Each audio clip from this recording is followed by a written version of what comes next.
The following podcast is not relating to my teachings and work at Del Cedar Medical Center and is for entertainment purposes only. All right, everyone. Welcome to the first inaugural Life of Flow Casecast. Casecast.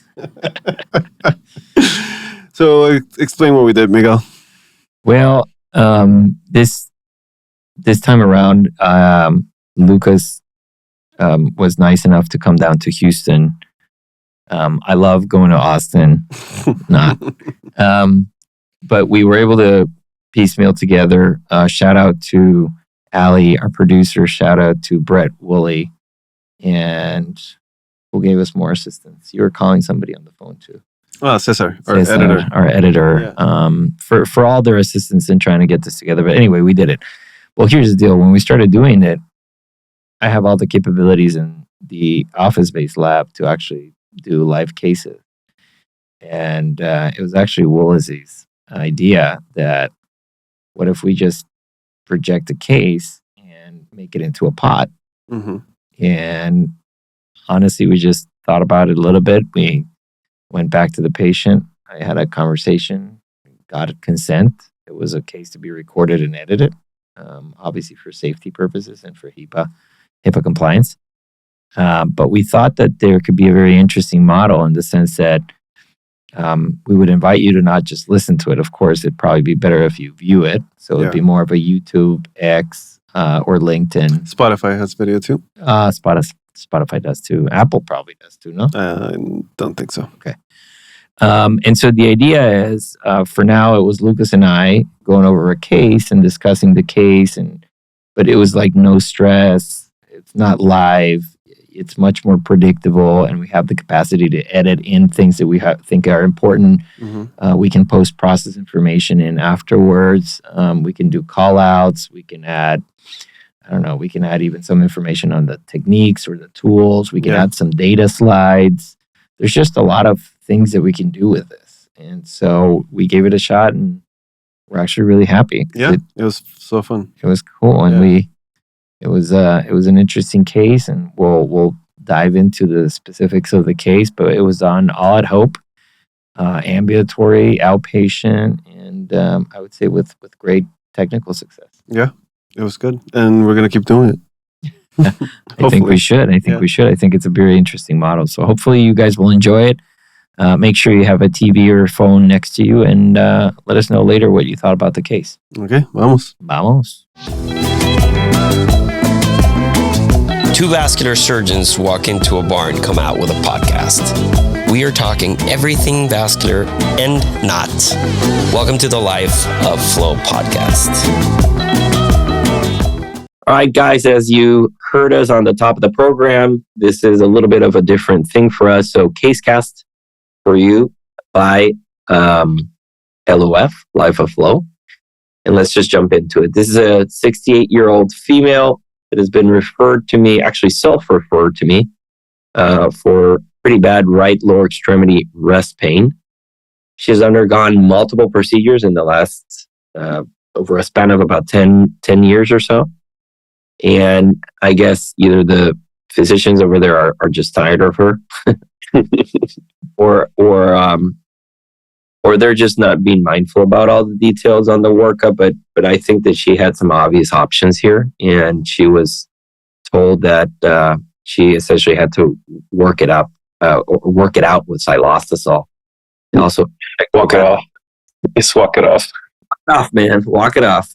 And also did some extensive workup for her potential back issues, but that was all minimal and certainly not something that would explain why there was severe rest pain and very life-limiting claudication. I'll show you here.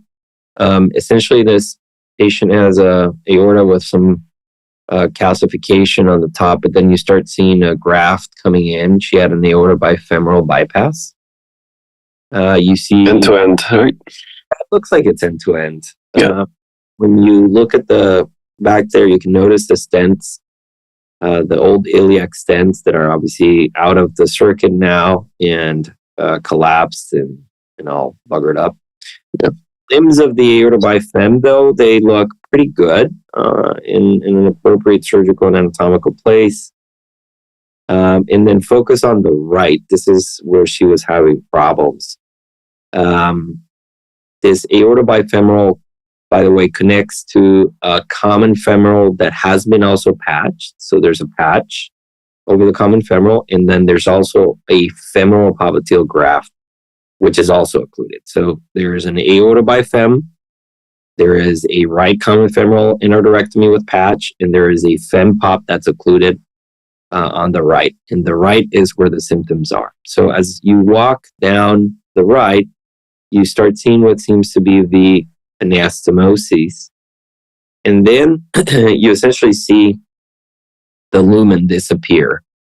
You see a very trickle area of contrast. And then immediately after that, you see a larger area, a wider area, which right there is measuring about 11 millimeters. And I'm guessing this is the patch. Mm-hmm. And then you have a profunda, which seems to be doing well. And then you start seeing here at 1 or 2 o'clock, that common femoral bypass, femoral popliteal bypass, that is. Mhm. Right. Was that a fem above knee or a fem below knee? You keep going, and we'll figure it out here together. Below. And below, yeah. Yeah. You see this relatively poor reconstitution, huh? Yeah. There's There's an AT, yeah? There's an AT. TP truncus diseased. And that's about as far down as it goes. Mm-hmm. But it's, obviously not easy, of course, right? I mean, I don't... How many times did they go into the groin? Do you know? So by her accounts, 3, and at some point, one of those was complicated by some post-operative stuff. Mm. So, right, I mean, if you think about it, one is the aorta bifem, one is the patch, which probably was the last, and then one was the fem pop. So that at least accounts for 3 times. And then Well, they may have this. Well, the patch. The patch could have been, That should be the bypass too. Please say how remember how I would always be like, you as a vascular surgeon, half, if not more, of your job is piecing together everything that had happened before. Yeah.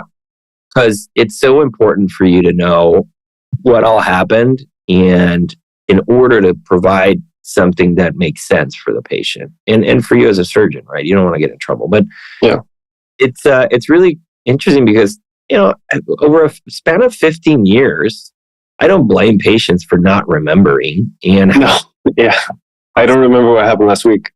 Yeah, half of the time they're in the hospital, they're under a bunch of medications, maybe they had an ICU stay, right? It's hard for them. And it's not easy for us to just pop in and be like, okay, well, what happened 10 years ago in a different state or in a different hospital? I mean, sometimes across the street here in Houston, and there's no access to the information. It's unclear what happened. So part of your work as a vascular interventionalist is really to be a detective and try to piece together the story. And by imaging alone, here's, what I say is, okay, well, I see an aorta bifem that's open. I see that there's something happening here in this right groin. I also see the patch, and I do see this large inflammatory tissue. You see that whole area on top of the... Yeah, it's scar tissue, for sure. Like that doesn't look like an easy area to get into. And it's healed on the outside. With the story that she had some ongoing complications, it certainly wouldn't be what I would be excited about doing. Do we know when she had the last procedure? The last surgery? Yeah. I want to say 2-3 years ago. Okay. And obviously she's allergic to surgeries at this point. But anyway, let me show you also, I think this coronal is very telling. Look at that. So, look at that. I'll go to the top. Let's focus on the graft. You see the graft does, to your point, look like a end-to-end. Yeah. Focus on the right limb. It's coming nice, and I'm actually rather surprised it hasn't occluded. Yeah. That's essentially what seems to be the connection between the aorto limb on the right and in the common femoral, or if they did a patch, the limb to a patch. That's probably the hood of it, I would imagine. Yeah, but where the hood meets the patch. Right. And then here you can also see the offtake of the fempop ringed graft there that's occluded, and you see that the profunda is nice and patent.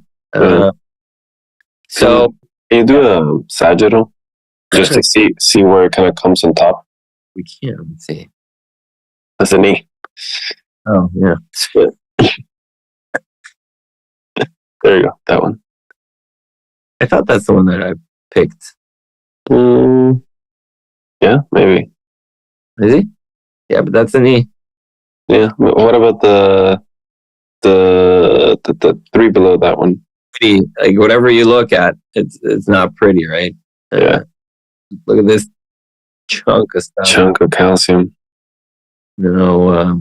Yeah. What about the sixth? Go down. One more.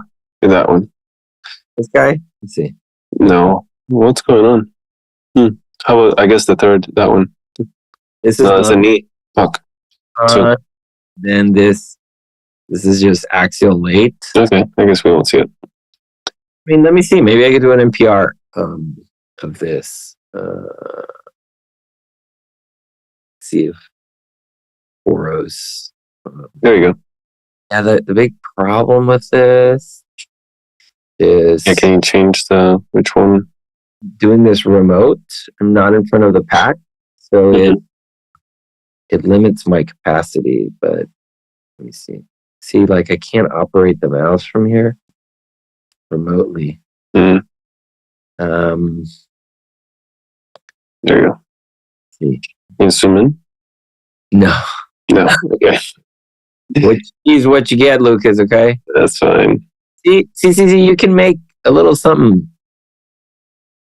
Right there. To your point. Give me a second. Oh, wait. Yeah, go. I think you're going to go down a little bit. Not doing anything. It's all doing it on its own.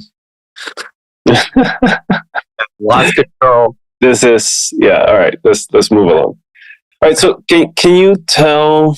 Do you think you can tell what's in that lesion? What's it composed of based on this CAT scan?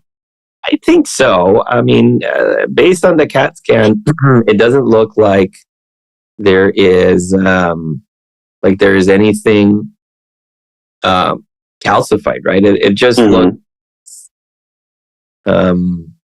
chunky. So it's either new tumor hyperplasia plus minus clot. Correct. I mean, you can see it here, right? It does not look as if though it is anything other than some soft, homogeneous material.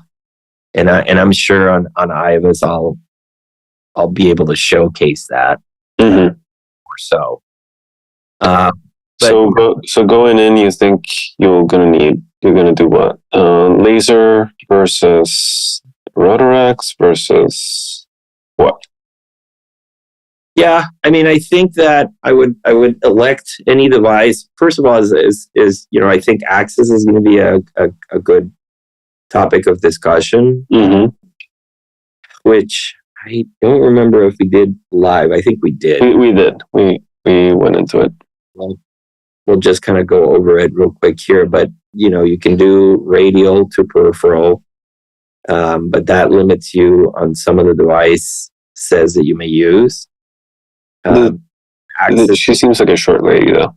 She does. I think you could do a common femoral ipsilateral stick, but that's going through a patch.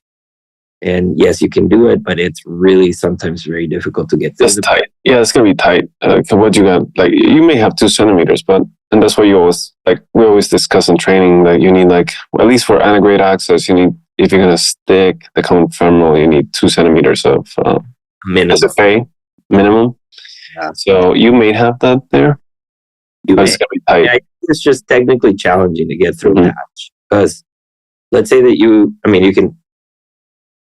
definitely going to be able to get a needle in it, okay? And you could get a wire.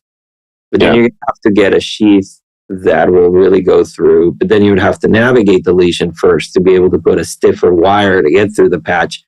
I just think it's a little bit of a nightmare. I think you have to think out of the box and think of other options here. What do you think about this concept of damaging or like your outflow? I get this a lot from some of my partners when I discuss retrograde access. They're like, "Oh, what about the concern of damaging your outflow?" If you put a sheath, I could see that maybe. Here, there's the option of sticking the profunda, which would be your outflow. Is that something you worry about, or? I think that if you're very mindful about how you're going to do hemostasis and your ultrasound skills are up to, good quality, I don't find any problems. Of course, I would never do this as a primary thing, but I've had patients where profunda sticks are the only way I can go and analyze a common femoral occlusion on somebody that's already had, that has very limited options. So in the end, I just make sure that I put like a Minx device or a Vascade device, and that I use ultrasound to make sure that I close it. Now you've talked me into using the Kelt, and I think that could also be an option down there. I would think more like a Minx or something like that, for some reason. I wouldn't say it's impossible.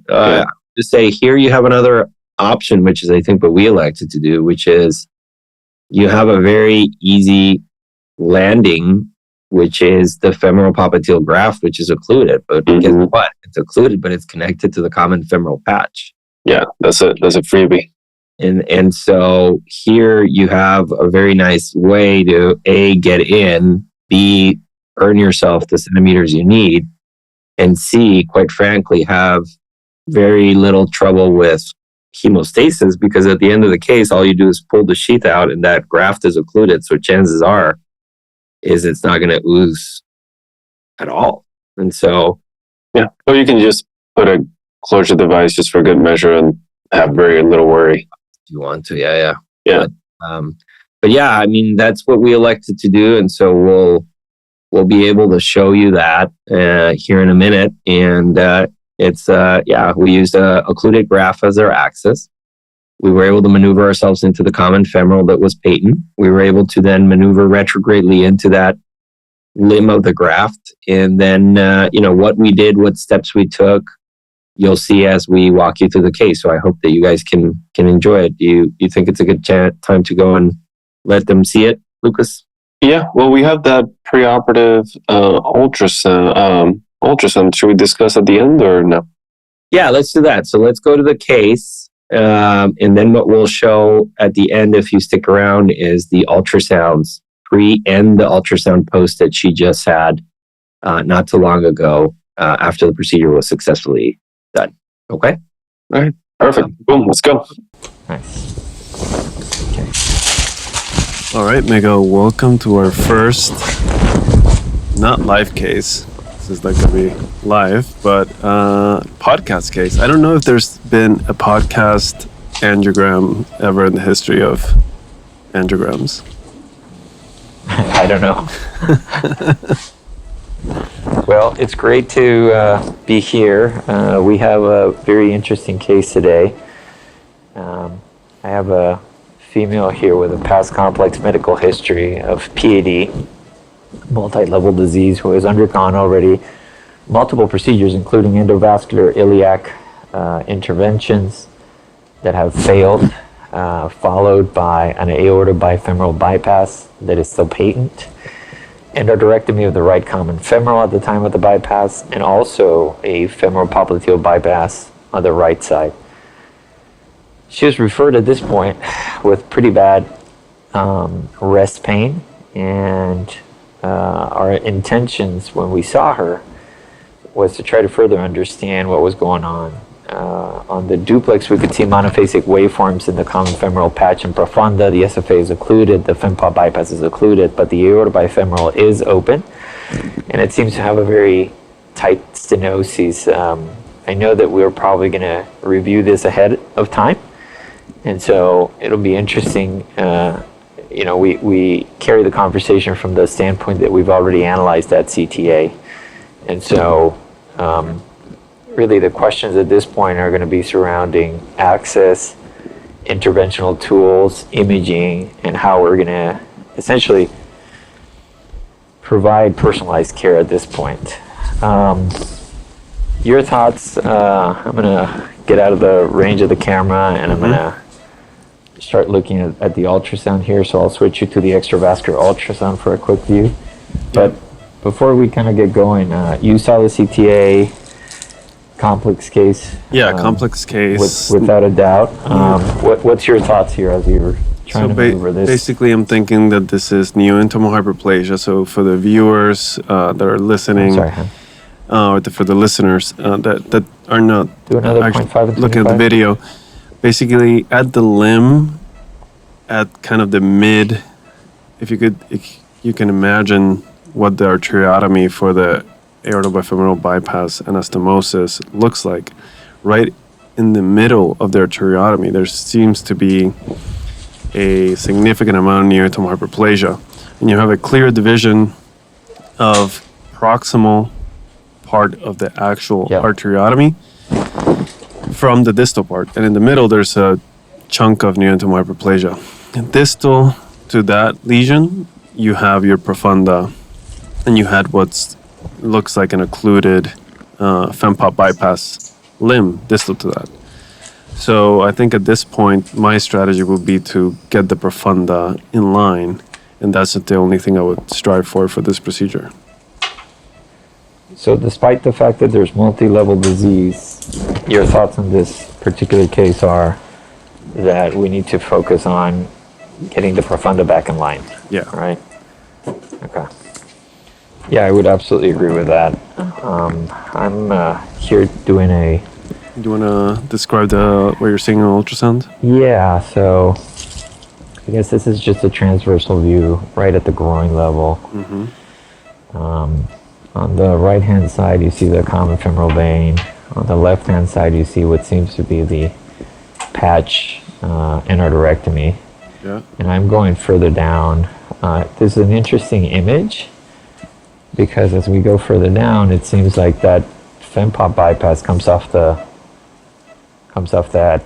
endarterectomy patch. You see how it at maybe like at 2 o'clock? Yeah. And that fempop bypass we know is occluded already. But that's an interesting source of potential access, even if it's occluded, because if it does connect in there, we may have a path straight into the common femoral. The other thing that we can notice is that the profunda goes here lateral. You can see that pulsatile profunda, so it is open. Yeah. And I can show you that here in a longitudinal view. So if I want to kind of highlight, that's a nice view. Yeah, let me try to get you a better view of the. So that's the patched common femoral, right? And here is the profunda. Beautiful view to the profunda down below, and that we know is open. It's nice and pulsatile. And then I'm actually going to move into the bypass. You see how if I just go a little bit more medial, then I'm going to see the bypass, which again seems to go straight into the patch. And this could potentially be a source of access, right, as we're trying to deal with this. Now, I'm going to try to see if I can catch a good view of this. And it seems like if I was a betting man, I think that's the aortobifemoral anastomosis right there. Hey, Jay, would you give me a little bit more gain just to see if we can... I haven't seen the lesion delineated. On the well, the lesion is right at the axis. A little bit less. That was enough on the first turn, yeah. Go ahead and give me color, buddy.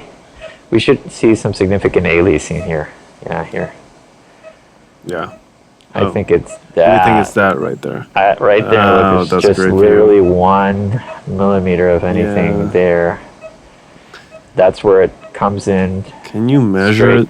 Can you measure the distance from the bypass anastomosis to that lesion to see how much space you have to work with? The bypass anastomosis, it is right at the anastomosis. No, from the aorta bifem, you mean? From the fempop. So on my screen, I've got, the screen is approximately 2.5 centimeters wide. Yeah. So you have So more I than would 2 say- centimeters. Yeah.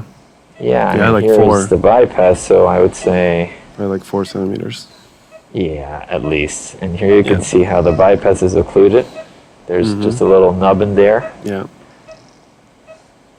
And then the profunda does have flow, right? Yeah. You can see it very well here. See how the profunda's got flow there. Yeah. So I think accessing So, the I mean, bypass we is a could- no-brainer, huh? I mean, we could just access into the patch, right? But you I would mean- have a small amount of work, and and if you have it, you can have an access site complication. Well, so the I other think thing is, I think you would also consider that the fibrotic tissue in and around it in arterectomy makes it so hard sometimes to get anything in and out. yeah. But I think it's not a bad idea, to be honest, Lucas. I don't know that dealing with the potential problems that this bypass could be, but we could give it a shot. I don't know if think it the should be. bypass will give you less potential problems because nothing's gonna bleed, right? You're gonna access it like 2 centimeters distal Yeah, from. and I could probably put my sheath fairly inside. Yeah. So if So a do we have micro, a 5 precision? That's the other thing. I think that we just, yes, okay. Give me a 5 precision. The other thing that I'm going to ask you guys is, give me a V18 control wire, because a short one if you have it, because then if I get that needle in, the wire of the sheath may not be strong enough to cross that can you CTO. explain? Can you explain for those who don't know why you're choosing the V18? Yeah. So the V18 control wire is an 018 wire that's got a very nice hydrophilic tip, and I essentially can get the needle into the CTO. Go ahead and take the color away, AJ, if you don't mind. I can get into the CTO of the bypass or occluded bypass, and I probably even under ultrasound can traverse this bypass occlusion. The wire of the sheaths tend to be much less rigorous than the wires than a wire like the V18 control wire. Like, it doesn't have enough support to do this sort of maneuver. So anytime I'm doing something that has complicated access, that the moment I put the needle, there's some treacherous things either ahead or right at, I'm always going to have a wire that gives me much more versatility. The V18 has, I think, only 3 centimeters of the hydrophilic segment that really provides you no support to drive a catheter or a sheath. And then so it's really short. Usually it's like double the size on other wires. So if you have a place where you don't have much, I'm sorry. no, it's okay. If you're accessing in a place where you don't have much purchase to have support, then a V18 wire will give you more support than, say. And you know what's nice, Lucas, is it'll curl. The hydrophilic tip will curl very quickly. Yeah. And then you're into the most supported segment of the wire. Exactly. So it's a really nice. The bad thing wire is for kind that of like purpose. once it does that, I find it difficult to reshape into its normal size to Correct. keep using. Yeah, so you- it's you kind of almost a have to give one it and back. done kind of a deal. All right, so what you see here is the needle Yeah, it's a beautiful going deal. into the occluded bypass.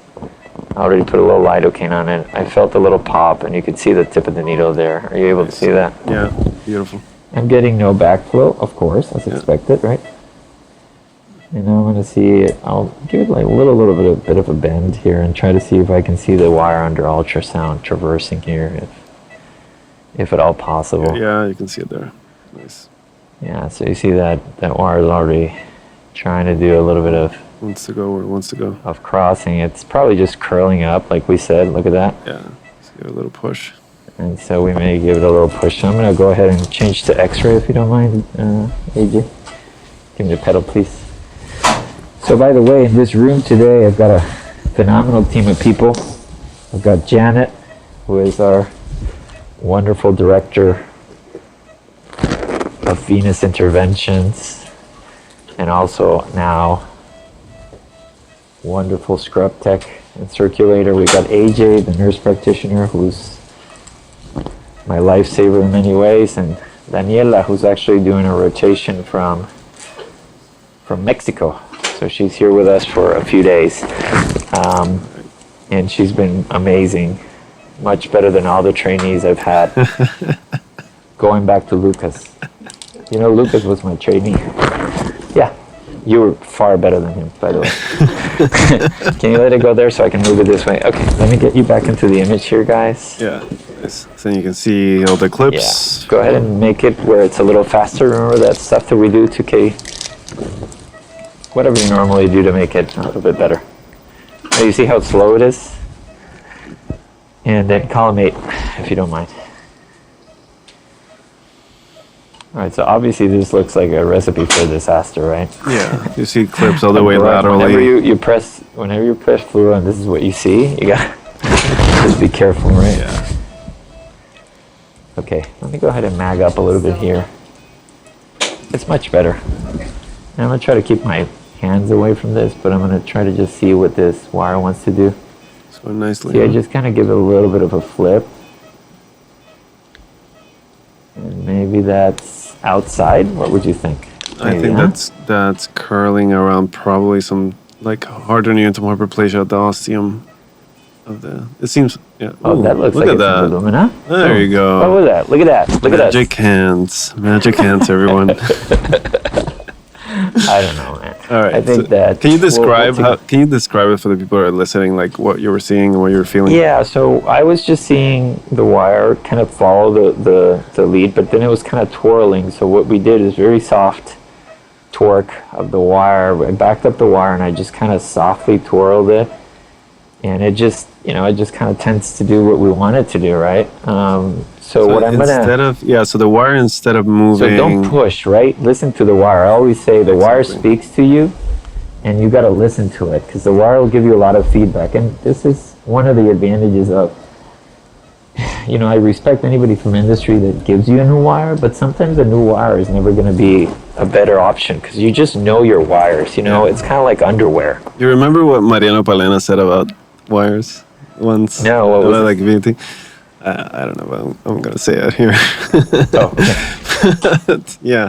But yeah, one is the one there's a fancy one that's all like, has all the excitement of new things, but man, that trusty wire. That's like wife wires? Oh my God. Okay. And one is another type of wire. You know what I want to do, guys? Before I make a bigger hole, can I get a 65 018 Navicross, if you don't mind? So before I actually put a bigger sheath into this, so why are you doing a Navicross? If you feel like the wire is moving freely and you feel like why not just go with like a micropuncture sheath that has a 018 dilator? Micropuncture sheath. I'm just considering I can probably already cross this whole thing. Let me go back. AJ, can you go back to ultrasound? I think this will be very telling.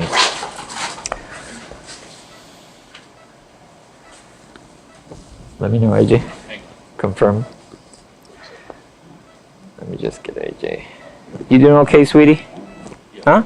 Okay, everything's going well, okay? Okay, so that's the wire. You can see it going through the graft. And it looks like we're luminal in this whole segment. Nice view. And it just goes immediately in. Intraluminal. Right? They're in the patch. Mm-hmm. Then the thing is, are you going into the native? Actually, I'm already crossed. You're crossed it, yeah. So you don't need that. Let me see. I'm going to torque this wire a little bit, but I think I'm already in. Just drive it into the limb. Right? Yeah. Yep. I think that I am. So I'm going to put a microcatheter and just confirm. For those listening, we just did a longitudinal view of the artery, the patch, and the limb, and then we saw the wire going into the limb in that longitudinal ultrasound view. And then that's clearly going, now the wire is clearly pushed into the aortal bifemoral bypass limb. So I would be 99% sure. You would be very confident at this point to put a sheath, huh? 100%. Okay, I'm going to just do a little safety step here, which is I'm going to do a micro step before that. So can you talk about your approach being in the OBL versus being in the hospital? Because in the hospital, I feel a level of confidence that, okay. Yeah. So this is what I'm doing. This is part of this exactly thing that you're saying. Is you're saying, Miguel, I think that you're good. It looks good. It feels good. But you know what? Putting a sheath is already a compromise that we're probably going to move on to do something. Yeah. And this is just this kind of intermediate step. I'm putting a micro catheter. It's a braided catheter that'll go through. It went through like butter. It didn't give me that much trouble. And I'm going to just essentially park it right here. Yeah. You can actually see the iliac old stents here. Where you're parking it? I'm parking it in the right limb of the aortobifemoral bypass graft, essentially. Okay. So I'm getting some good blood return, and now I'm going to give you a digital subtraction. And theoretically, that should be a patent bypass. So let me see if I can better image without.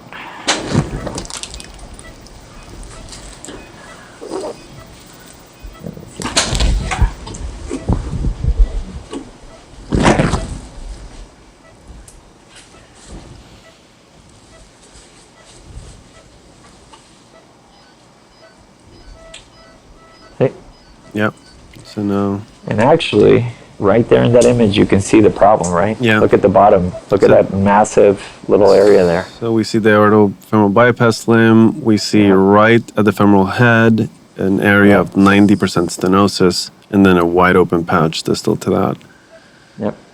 All right. So now what So to do? now What to do? I'm much more relaxed. I'm probably going to IVUS this because I think that we need to understand morphology of the plaque, situational placement of the patch, consider all your, and this, and funny enough, when I was going into this, discussing here with our local visiting fellow, it was, what's your plan? And she's like, okay, well, I think we should do this. All right, well, what's plan B?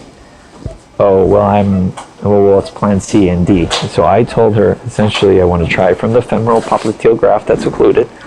If that's not going to work, I'm going to go straight into the patch. If that's not going to work, I'm potentially going to consider the profunda.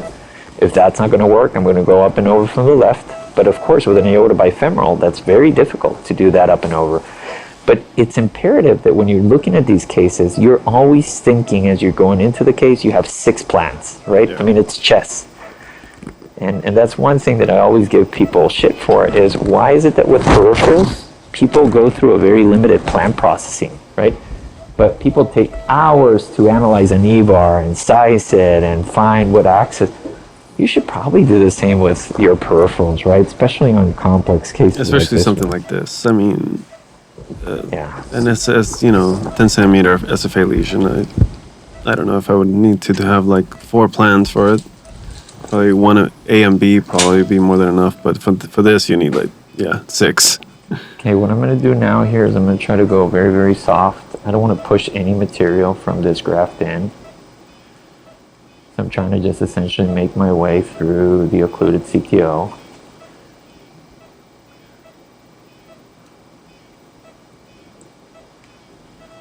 Okay, can you give me a 6 precision, please? And then the other thing is this 5-1 went very smoothly, so I'm going to go ahead and do the same for a 6. Why a 6? Because I think that there's a high chance that we may have to stent or consider stenting this. Obviously, if we think it's ISR, let's discuss what are your thoughts on different tools to debulk this lesion. I mean, I think I would probably laser would be my first choice. Yeah. Given safety profile, mostly. As far as efficacy. Everything good? And We're then. Everything's looking great, okay?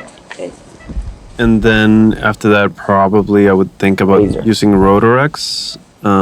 But man, I don't know if I feel comfortable rotating something at 4,000 RPMs in my office-based lab inside a human being. We do that on a daily basis. I know people do that, but just the concept of it, just like, Let's go ahead and do what's your weight? Let's go ahead and do 7,000 units of heparin, please.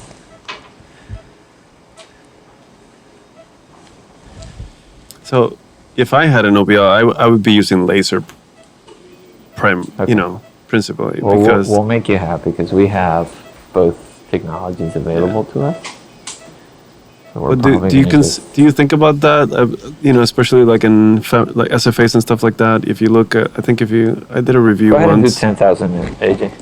and I think laser had the least amount of distal embolization of any atherectomy device in the femorals. Is that something you consider, or do you have other things that you weigh more? I think, honestly, you have to just personalize care, right? I mean, there's not just one good device. Yeah. And so creating these contracts for OBLs with 90% tier utilization is just, abusive for a company, and I think a doctor would be dumb to agree to that. Yeah. You have to have something good for calcium. You have to have something good for mechanical thrombectomy. You have there's just all these things, and then you decide, right? I mean, you decide based on experience. You decide based on imaging. You ideally have a plan ahead of the case. Look at that. Yeah. It's clear as Nice, day. huh? So now we're seeing the distal end of the patch, the profunda is wide open. Correct. It's just that I wonder how that lesion there developed. Oh, It's weird. It's a weird spot, huh? It's like right in the middle, seems, of the potentially aortobiofemoral anastomosis. It could have been that they did a very, very small anastomosis. Who knows? But I mean, that's the Achilles tendon of bypasses, right? Those anastomoses tend to create a lot of intimal hyperplasia. Yeah. Well, I think So can I have a command ES, y'all, please? I'm gonna change my 018 access wire for a longer 014 wire, and through that I'm gonna get an IVUS catheter. I'm gonna analyze the inside of that. I'm gonna try to get a little bit of anatomy, and then we can be ready to treat as needed. Yeah.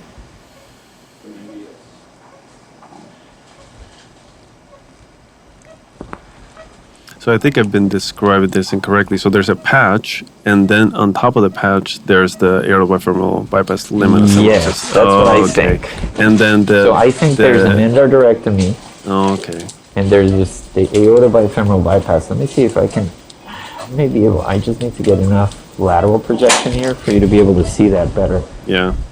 Let So me see if I can get you a better the image. stenosis is at the At the anastomosis between the right limb of at the the- aortobiofemoral and the patch. but at the apex of it, at the distal apex of Yeah, look. what the limb would be. Right. See? Now you can see it really well, huh? Yeah. Maybe, who knows, maybe it's that anastomosis, because I don't know, I was unclear about the temporary nature of this, but I think that the aortobiofemoral came first, and then the fempop with an endarterectomy, and what I'm thinking And a is patch? that Oh. they didn't go high enough, because it would have been interesting to consider patching all the way into the graft. limb. Yeah. Right, so Yeah. you see they left that little tiny itsy bitsy thing, and that's generating the biggest problem. That's what I think is happening. Maybe. Yeah. And it's one of those little tiny end to side where they didn't really bevel it into Yeah. the patch. Because you could have done different things, right? You could have done you could have thrown a little bridge from the limb to the patch. Yeah. You could have just cut think- it all the way up. I think But you I just mean, throw a that's big white tricky patch. because you have to cut into that and expose that. I mean, I understand where there was some hesitation to do a little bit more, but clearly Yeah. this is what's become the hiccup for him, right? Yeah. I mean, for this situation. All right, let me float this catheter, and I'm going to go ahead and change this for an 014 wire.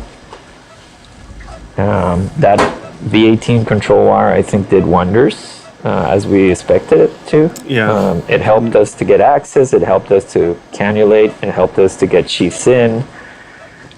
It just, did precisely what we needed it to do, huh? Yeah. I just wish they made a more resilient tip to it. I think the Command ES 18 is probably a good bet for that particular ask. Yeah, but it's, I don't know, price point, I guess, would be an issue. If you're cost conscious, Oh, trust my hands. I know.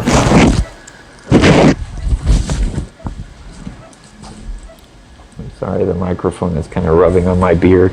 Just kind of pull the lead back so that the microphone, every time I move my face, I'm like rubbing the microphone and sounds scratchy. No, don't put it back because it'll be away from my mouth and they can't hear me. Can you hear me there, Lucas? Yeah, I can hear you. Okay. Beard problems. Yeah, I'm having beard problems. Hairy man problems. Yeah. Okay, can I get an 014 IVUS catheter, yo? Is there a 2.0 catheter? So I'm sure you're already thinking what laser catheter you're going to use. What do you So have to in your point, I mind? think that what I have available in my cath lab here for this particular thing would be a jet stream, but it would require a 7 French sheath, and I already have a 6. B Rotarex, which I would feel comfortable doing. Yeah.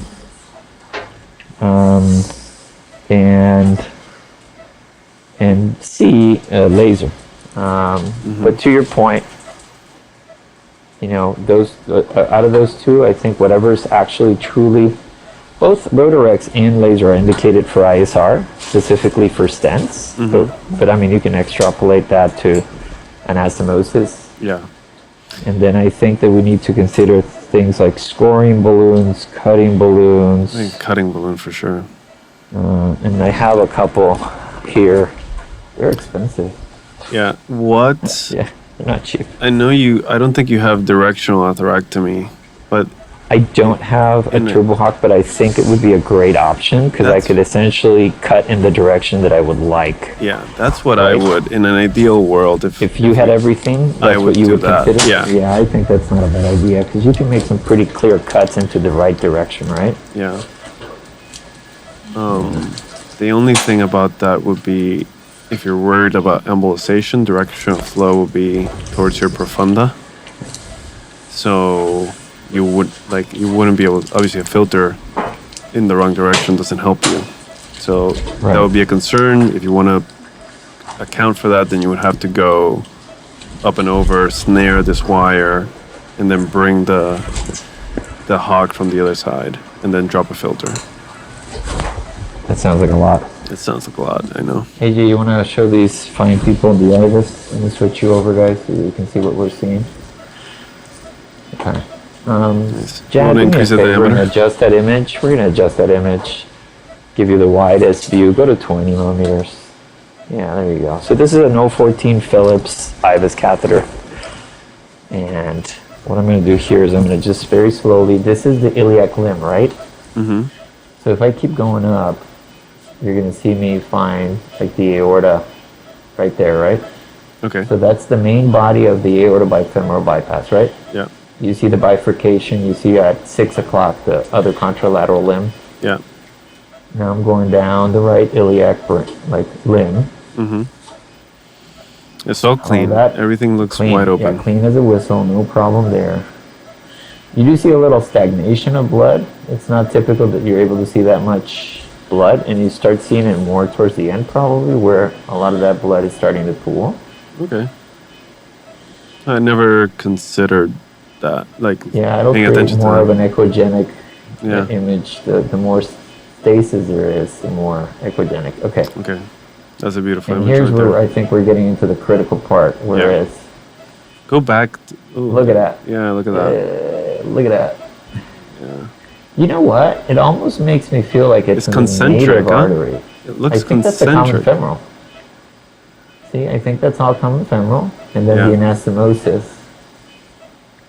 Okay.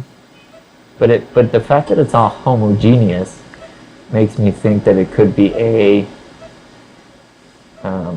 clot, layered clot or ISR. Yeah. Right? Janet, can you store that for me, please? Go ahead and record. So all right, this is the patch. I'm going higher up. Patch. It seems to be common femoral with a lot of material. Look at how the lumen becomes there's calcium there. Very small. The entire lumen, there's some calcification at 7, 8 o'clock. Yeah. And then you start seeing the hood of the graft between noon there you're and open. 4. Yeah. And then you have the graft, right? Yeah. Now stop there, Janet. Go ahead and give me dots on the graft. Move it down. No, you got to move the thing down to the graft, all the way down. Yep, all the way down. All right, so let's talk about atherectomy selection with that image. Give me dots here real quick. That'll help me understand what the diameter of this graft is. I bet you it's an 8 millimeter one. Yeah. 8.3. There you go. So probably an 8, 16 by 8. And go live again, Janet. Store and live. And let's look at what the diameter of this common femoral. Let's go there. Let's try to do that. Go ahead and freeze and do dots. Try to follow the calcium. It's a little weirder. Yep. A little bit less. There you go. Maybe, keep going. Try to follow the calcium. Yeah, keep going. Yep. I'll go there. That's it. Yeah. Go done. Maybe. A little further out. No, further out. There you go. See, it's 8 and 9 to 10. So I think if we could get it to an 8, we'd be all very happy. That's probably our end diameter. If we can get this lesion to look like an 8. But you don't think that's her native size? I think so. I think so. Look she's at a small female. You're saying she has a around. 10 millimeter common femoral? Well, it's a common femoral that's been cut in the anterior wall for an anastomosis, so it kind of widens up a little bit, right? Okay. So you think that's at patch level? It's hard to tell, Lucas. It's hard to tell, but yeah. I think my hunch is it's right above the patch, into the native. That's my hunch. Yeah. I would try to get it to 6 max. You wouldn't go past No. 6? All right. Well, let's see. Let's start with a 6 for sure. She says Yeah, give me small that. female. Yeah. All right, we're gonna go with a 2.0. 2.0 laser, and we're gonna give it a few passes there. What are your options in the laser? I usually will start probably at 40, like 45, 45, go up to 60, 60. Maybe you can go the intensity up to an 80 if you need to. Mm-hmm. I'm going to try to get a nice view here and a working image. I want to make sure that I'm far away from the sheath so I don't burn it. Yeah. So see, it's as long as I stay above that little surgical clip, I'm far enough away from... I'm still seeing the IVUS. Can you go to the... Oh, I'm so sorry. Yeah. AJ, okay. Can you go back to the angiogram? So that's our working image right there. AJ is... There you go. That's a nice view. You know, we call AJ Stevie Wonder here. Do I want to know when why? it comes to taking IVs, he's our best IV person. Stevie Wonder in the house. Man. I wonder where the vein is. My pleasure. You have this image right on your screen. Yeah, I have it. You can see the nice 8 image. millimeter iliac branch. Oh, I mean, like the graft limb. Yeah. Then remember, you don't prep it. Okay, give me a second. So what we're going to do is we're going to calibrate. Go ahead and do me a favor, Danny. Step back to. There you go. Lasers with the Philips spectronetic laser, you have to calibrate. Do not see. Please move your eyes away. No puedes ver esto. Nobody see, please. If you are seeing, you need to use glasses.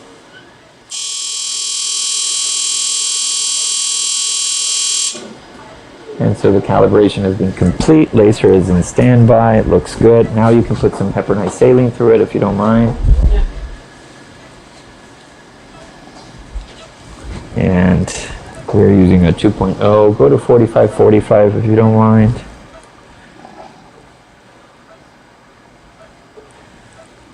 I know there's other lasers. What do you think about the Arian laser in this particular situation? What do you like? I know you use it. What do you like about it? What do you not like about it? I like ease of use, no calibration. Okay. And basically, it's effective. So I think they're equally effective.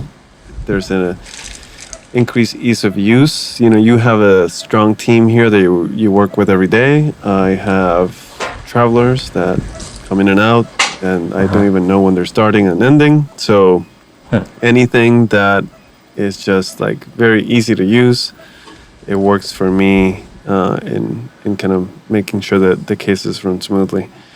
So You know, I think also it's got an aspiration port, doesn't it? I think Yeah, I don't think active aspiration. no, it does have an active aspiration port, but I don't know what the effectiveness of that aspiration port is. You think it's a very small amount? I think it doesn't do absolutely anything, but yeah. Okay. Well, you're going to hear a little bit of a loud noise. The laser is loud, so you'll hear a little as we're doing it, and the important thing is keep contrast away. Contrast can be highly volatile in presence of laser. It could actually create a degree of explosion, if you may. That's another thing about the Arion, and I'm not a laser physicist, but the wavelengths are different, and you don't need to be so don't have that mindful of the contrast exploding into the patient. Yeah. Okay. Which is, doesn't sound great. Danny, would you mind stepping on the pedal when I tell you? So I'm just going to say pedal on, pedal off. Go ahead, pedal on. And I'm just going to go very, very slow. No, it's not the one that rotates on itself? No, that's the turbo power laser. Yeah, that's more expensive, I imagine. And we don't have that one here. Is there an offset to the... I don't think that there's a true need for the turbo power laser here, because I think that this is a rather linear area, and I don't think that it would be... Now, if there was more changes in direction or calcification, then that turbo power feature of it twisting left and right in a way, and off. Thank you. Go ahead and pull it out. Do you do a set number of passes with laser? I'll just probably do 2-3 passes first, and then we'll probably go up. I start with a low fluency and repetition rate on the laser. All right, let's just see if there's any marginal improvement here. Oh, yeah, wow. Look at that. Jeez. Boom. That's pretty damn impressive. That's just with win for Phillips. 45. I would just let it be, bro. I would let it be, because also at the same time, if you increase, I mean, this could perforate a graft very easily. So I would just be very cautious about trying to push this.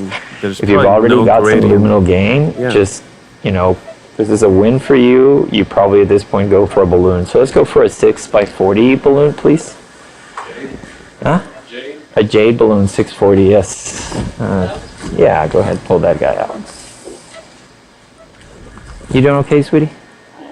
I already opened it up with the laser. It looks much better already. Now I'm going to balloon it a little bit, but you're doing real good, okay? Everything's going in the right direction. I'm very happy. Are you happy? And sleepy? Okay, good. Being sleepy is good while you're doing these procedures. Yeah. That means whoever's doing the sedation's rock star. If I hear the patient snoring, I'm like, oh my God, you're the best. Good. You're the best. The sweet son of snoring. Unless it's like the sleep apnea snore, then that one's maybe scary and somewhat annoying. Yeah. Just the one that just like rocks the house rocks completely. The table. Then the other thing is, your thoughts about needing a scaffold here. I would avoid a scaffold. Would you consider primary stenting? Would it be a... No. There's also these sizes are odd, right? I mean, we're talking about an 8mm limb into a patch. I bet you that patch is probably... That patch is 10, for sure. 10, yeah, easier, 12. And so whatever you put in there is going to be floating. And the only stent that I would be happy with would be a supera. And you don't have a supera that would accommodate to this, right? Yeah. The biggest supera is a 7.5. Yeah. I guess you could put a super short, like a 7.5 by 20 right there. Yeah, but stack it. Yeah. It'd still be... But I would avoid that because you can come back and do this, like laser DCB a number of times, right? Yeah. And then just, this is how many operations has this patient had in the groin? At minimum 2, at least? Well, if you add all the iliac interventions before that, this poor lady's been through a lot. Yeah. So the last thing I want to do... Unfortunately, what we do is we're experts in palliative care. Yeah. This is a palliative procedure. True solution, but you know what? I think that this can give her a significant amount of time on an outpatient basis. Yeah. Low effect on her overall cardiovascular health. Mm-hmm. Meaning, I'm not putting her through anesthesia, induction, or any of these things. No, this is like a tooth extraction level. Well, I don't know. And it's as far as that anesthetics. Stress. Out of all the professions in the world, I would never be a dentist. That's yucky. sorry Or an to ENT any dentists surgeon. that are I don't know. listening. What's that? You know, I was disenchanted with the ENT the first time as a medical student. I pulled one of those plugs out of somebody's nose. Yeah. That was the grossest thing I've ever done in my life. All right, so this is a 620, y'all. And already I see a little bit of a waist there, but not as much. bad. Not much. You're going to feel a little pressure in your right groin, okay? Let me mag up a little bit more. I just really see the behavior of that lesion. So this is at 4 atmospheres and Really? about 6 That's atmospheres. nice. So you have basically nominal expansion at 4 atmospheres. Yeah. Yeah, I Great. know you're going to hate this, but I'm really tempted to go with 8. AJ? Okay. I know. Why? Dr. Why? Ferrer is freaking out. What How is about a that gonna give you? 740? Would you be okay with a 740? Like, Because I want to put a DCV. So that's just a regular predilation. yeah, sure. But I would not go past nominal pressure. Okay, let's do 7 DCV, and we'll push it past nominal a little bit, just for Lucas. Thank you. Yes, please, out slowly. See, I've already offered Danny a job here, but she wants to go back to Mexico City for some weird reason. They have way better food in Mexico City than Way better Houston. food. That's what Way the better Ferrer food. says. Way better food. If it's Mexico City, like, why? Mexico City, yeah. She lives in La Roma. Ah, psst, dude. Take me with you, Danny. I'll be your scrub tech. Just pay me in like All right, let's see how this looks. lunches at Maximus.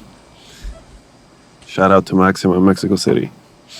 Yeah, let's tag them on the show. Yeah, let's tag them. Maybe they give us when we go to Hendelat, they give us like a Yeah, free total. lunch or something. Definitely happen. Then ask. No. Ask. Yeah. So take this away, and then this is a peel away. Yeah. Okay. Bounce. It seems All like right, you so this still is have a a drug coated significant balloon with a waist peel now away. there. I can't see the image I see. What do you feel about that waist? I wouldn't be completely happy with it.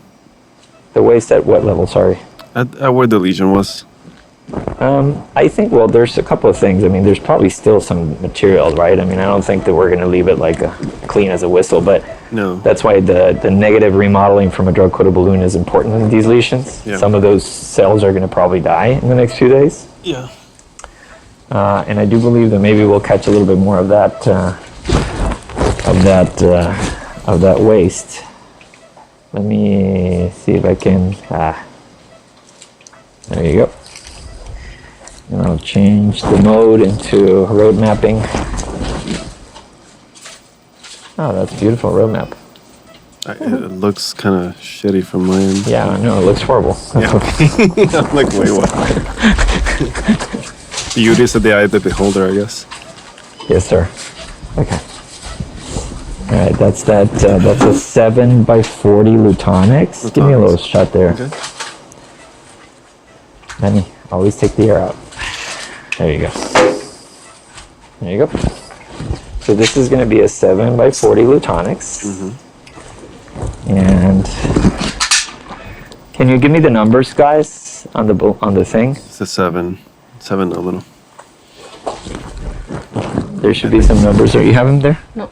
That's the wrong That's the one. other one. So look at the numbers and say, okay, so nominal is going to be actually 7, to your point. Burst is 10, but at that point we get to 7.3, so let's go to 9. That's Remember when you would give me all that crap about not knowing, about memorizing the numbers? That was me, yeah. Yeah.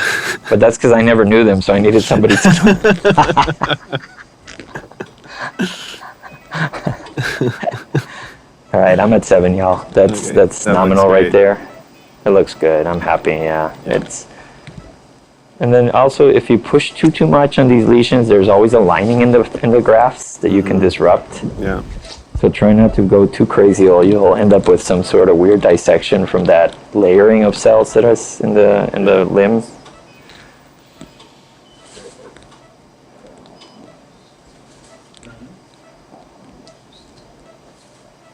All right, so you expect a beautiful completion angiogram after this. I know you're thinking I about do. the next step after that, which is basically just closure. Yeah. I would just leave a wire if it doesn't bleed. Just don't do any closure. Yeah, I think it's probably going to bleed because I bet you that I've probably done a little bit of a channel there. But what we do with grafts is kind of like an AB graft. You just put a nice big stitch in the skin and it'll probably close it. But maybe I could just do a Vascade, something like simple where I put a little collagen plug in if need be. Yeah. Maybe just a little pressure to your point, right? So we need another few seconds here to let this drug ooze into this lesion. Yeah. So this patient Yes, came sir. in for rest pain. You'll Correct. be expecting the rest pain to resolve. I would imagine. expect so, yeah. I Yeah. mean, if you think about it, that this whole common femoral patch and profunda was contingent on flow from the limb, which was 95% stenosed. I mean, the catheter was barely had any lumen. What was do you know the indication for the fem pop? For the same, it was for rest pain. So I think that So maybe the rest pain won't They- go away.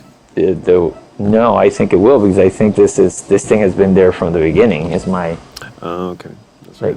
maybe they patched the femoral and did the bypass, and there was never really good inflow because this device was there. Yeah. This situation, not this device, this stenosis was there. Yeah. Okay, so let's slowly come out, Danny.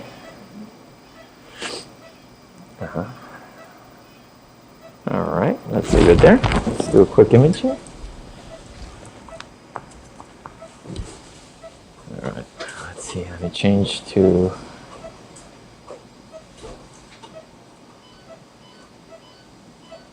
That's nice. Beautiful. That's way better. The That's 7 was a great idea. incredible by the that way. also there's really great, much better flow into the native external iliac. You see it in the back? I couldn't see it before. Now you can even see the inferior epigastric. So let me get things out So of can you Zoom. describe? So we're seeing basically the limb, the area of stenosis is basically resolved. I would call it almost Correct. completely. I would say at least 80% resolved, Yeah. and then the patch wide open. Let's look at this without Zoom. I think this will be much more telling. Yeah. Beautiful. Look at Look at that. Exactly. So now we have that proximal stenosis that was pretty tight that's resolved. We did plaque modulation, Yeah. personalized based on the images from the IBIS. We then went on to pre-dilate. There was a good response. Then post-dilate with a drug-coated balloon to affect some negative remodeling, potentially get the best out of the long-term results from this procedure. And I would be genuinely curious if she doesn't improve or potentially even cure completely this rest pain with this, right? I mean, this whole leg you- was contingent on a 95% stenosis. Can you do some PATs? Yeah, we do PAT. Can we do PAT, that? I will tell you that PAT doesn't necessarily change immediately when it's indirect. Okay. Usually we wait and we can do PATs in the recovery room. So maybe we And just a little bit, edit. and then you can probably find that there. Yeah, let me see what's happening here down below. Look at that. Yeah. So there's already much more flow. This was not very obvious at the beginning, and it's certainly not in the CT scan. And this was a below the knee fem pop. So let's see what's happening here indirectly to that leg. Oh.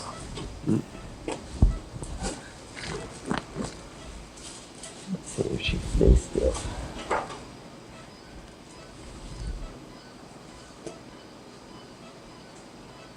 Comes back that AT, you see it?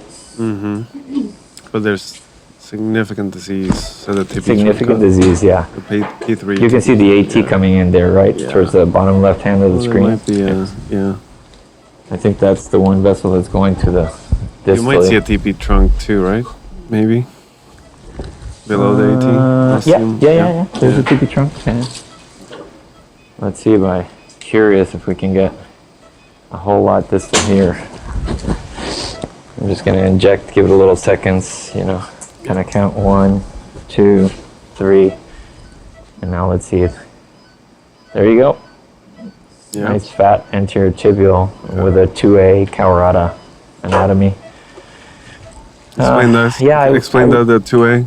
Well, you know, there's the carotid anatomy of below the ankle disease. So a 1 means that the dorsalis pedis and the lateral plantar, meaning posterior tibial, are intact with a nice arch. 2A, 2B means it's predominantly AT or predominantly PT, and then 3 means there's nothing, like a no option.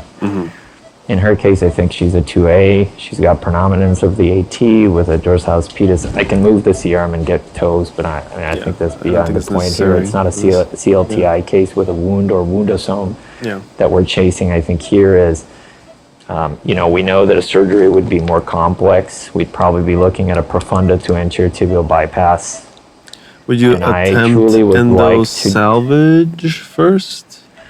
I think so. I would consider, if she was continuously in trouble, I would consider getting retrograde access into the AT and then crossing back into the patch and then trying to balloon and, you know, why would you access your main outflow instead of accessing the TP trunk distal, which is not something... Yeah, you could do that too, yeah.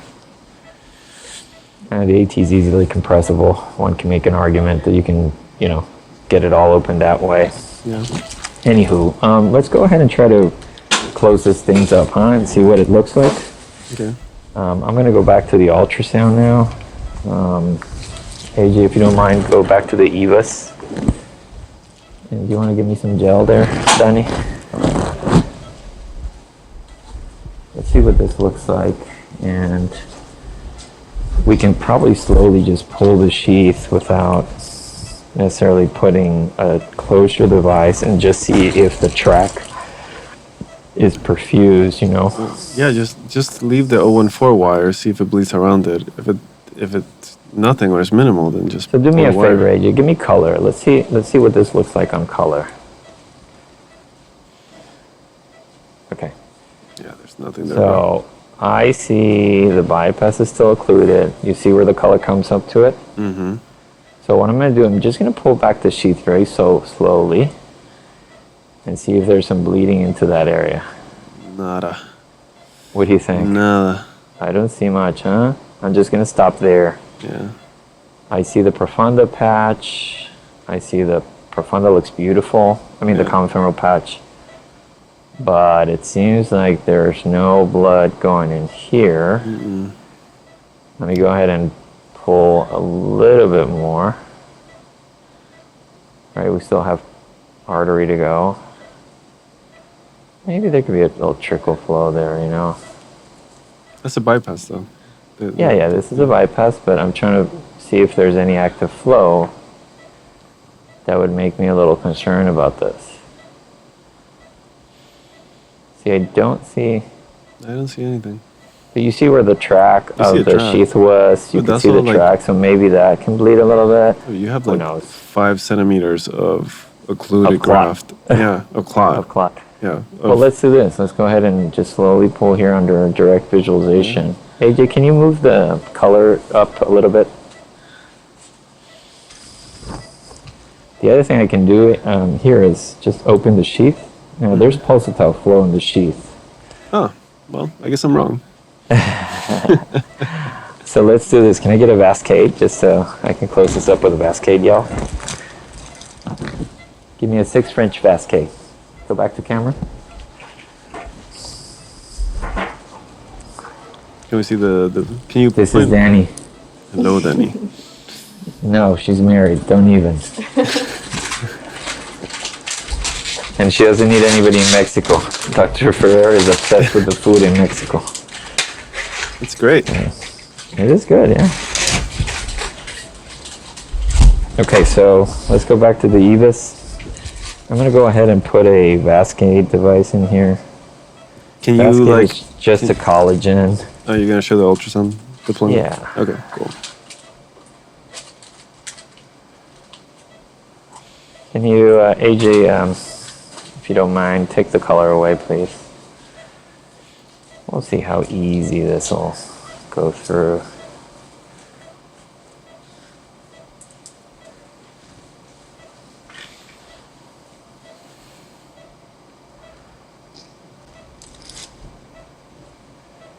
There you go.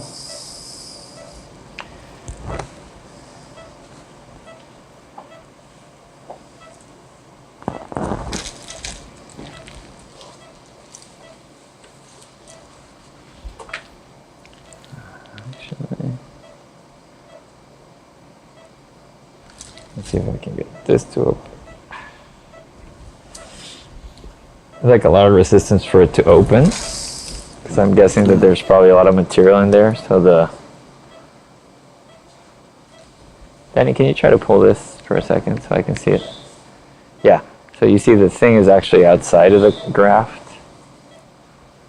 So what I'm going to do is don't move that. I'm just going to deploy. Let it go. I'm going to put the collagen right on top by doing this. On top of it? Yeah. Yeah. I mean, a big U stitch would do exactly the Yeah, same thing. I'll just show you here.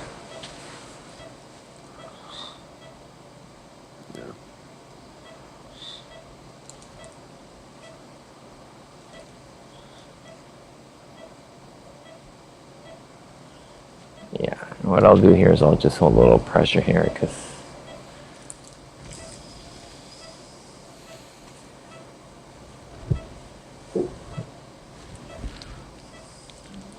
yeah.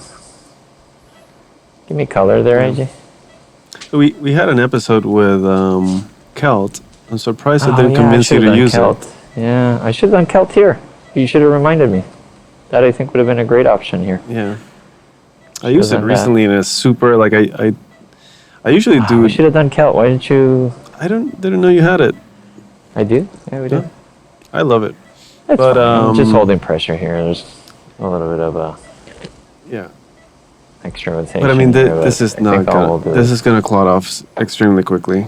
Yeah, exactly. And we'll just let the heparin here linger, and then you can see how it's going nowhere. Yeah. I'm holding pressure right above the axis site. Yeah. I'll hold pressure here for probably about 10 minutes, and I bet you that we'll be able to just control this pretty fast. Well, let's talk about debrief a little bit of the case. I think you made it look, and this is what was always very frustrating of doing cases with you. You made it look extremely easy, and once you've done enough of these, you know that was a landmine. You know, not one landmine, like multiple landmines, like lining up together. AJ, can we go back to the angio? I was surprised, first of all, about the result with the laser. I think it gave you like more than 30% lumen gain, just eyeballing it. And then obviously the 7 dCb was the right choice. It gave you that extra.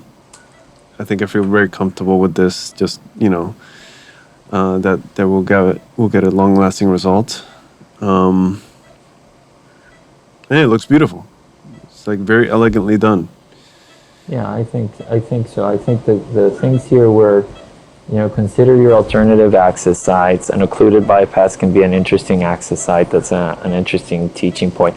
Now, why wouldn't we go, because this is Daniela's asked before, it's like, why don't you just poke the patch? Well, poking the patch is sometimes very complicated. If you've done enough of these and you've poked the patch enough times, you realize how sometimes it's like very hard. So I think it's not that easy to just say poke the patch, right? I actually had a patient that I poked the patch. I deployed a ProGlide. Because of all the scar tissue, the ProGlide did not deploy appropriately. He developed a pseudoaneurysm, and then I had to go revise the patch. So I try to avoid poking the patch, and that was going antegrade axis, retrograde up and over. Is a great option for that. Now that I, obviously Monday morning quarterback, I think instead of this particular device, the Kelt would have been an interesting option. I think just pressure on a U-stitch for this one. I feel like, it's... True. Like, I don't see an expansile hematoma over the... You see that subcutaneous tissue. It's controlled. There's still that little cul-de-sac, but you don't see anything outside of the vessel. No, yeah. Well, I'm describing the ultrasound. I got you on the X-ray image, but yeah. So anyway, I appreciate you guys. We'll talk a little bit more when I get back to the studio, but I thought that was a cool case. That was a great first case of the Life of Flow podcast. All right, well, there'll be more coming. All right. All right, buddy. I'll see you in a bit. All right, see you in a bit. Bye. All right, Lucas. Well, I hope people took some really good take-home messages. I thought that was well done, elegant, office-based, ambulatory, relatively simple, and to the point. I think inflow here is the target before you overcomplicate yourself with a bunch of other or more morbid options. This patient's problem was rest pain, and probably all because that profunda was disconnected. And so I wanted, you mentioned the duplex, and I wanted to show a side-by-side comparison. The duplex on the left is the pre-operative duplex. This is I always term it the gillograms. This is the kind of stuff that we get from Miss Somerset's educations to our texts. And so you can tell very well that this is essentially a CTA reconstruction showing the problem at the edge at the top. They didn't give us the detail of the limb or the graft, but of course that's where the CTA complements the duplex. But you can tell that there's a 600 plus cm per second, which was clearly that highly stenotic area that we just treated. And another thing to note, if you look all the way down there, the velocity, the pedal acceleration time was up in the 232 milliseconds. That made our class 4. And look at what we're dealing with now. The patient came, by the way, relieved now. And the top has no velocity disturbance. Probably 215, but in the setting of what we're dealing with is relatively normal with a triphasic, actually triphasic waveform on the top. And then you see that the velocities are now 140 at the bottom, 150, and that makes it a class 2.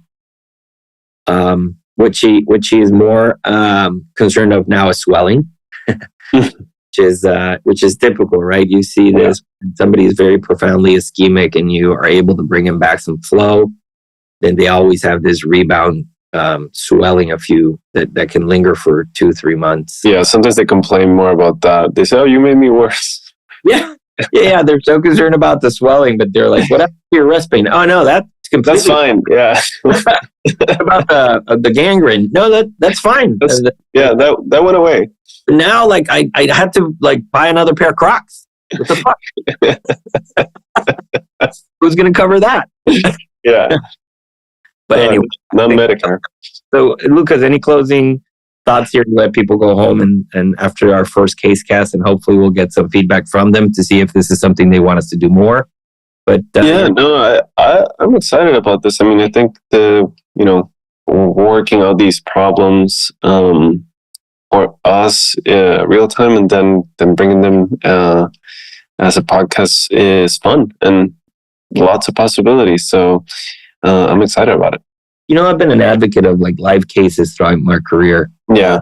Done a lot of it. But then what I like about this is more storytelling, right? I can show the beginning, I can show what we did technically, and then I can show the results, right? I can show an ultrasound, we can show images of wounds, and we can put together, because, this was a case that happened about 2 months ago, and it gives us enough time to be able to put it together for the audience to understand the beginning, the during, and then the aftermath. And I think that this is going to be probably even more valuable than a live case on a single short, very, very limited time frame. So what could be very interesting, surgery is very regional. Imagine the differences when I noticed there was a notable difference between the Northeast and the South. As far as people do things, name things they use. Imagine globally. So I think it would be cool to invite people to do this with us. Yeah. And just have their opinion. Just invite people from we have people listening from Saudi Arabia or something. Yes. So or Japan. So it'd be cool to invite people. So whoever wants to come and do one of this with us, just send us a message or something. Yeah, and I would say in 2 ways, right? One way is if you have the capacity to do the live case, record it and we can join you to see what that'd be cool. Yeah. We'd love to do that. Yeah, that'd be awesome. If on the opposite, you don't, but you want to chime in with us, shoot us a text or an email, and we'll have you as a guest so that the conversation can be even more enticing with different views. So well, maybe we can just log in if they have like video record, like if we could see their images and just we can comment on their case. That'd be cool. Yeah. So either or, but I think there's a lot to this, and as we develop it, you're sitting on the first row. So yeah. I hope you enjoy our wins and losses here. But at the end of the day, we're trying to do something really special and unique for you to enjoy, to learn, and please share and comment and give us 5 stars because it really helps to get our. There you go. You're becoming the second world's best moderator. Well, we are the number 1 vascular podcast and casecast of the world. So, yeah, good it is. All right, y'all. Be well, right. Take care, and we'll be in touch. Pura vida. 2 vascular surgeons walk into a bar and come out with a podcast. We are talking everything vascular and not. Welcome to the Life of Flow podcast.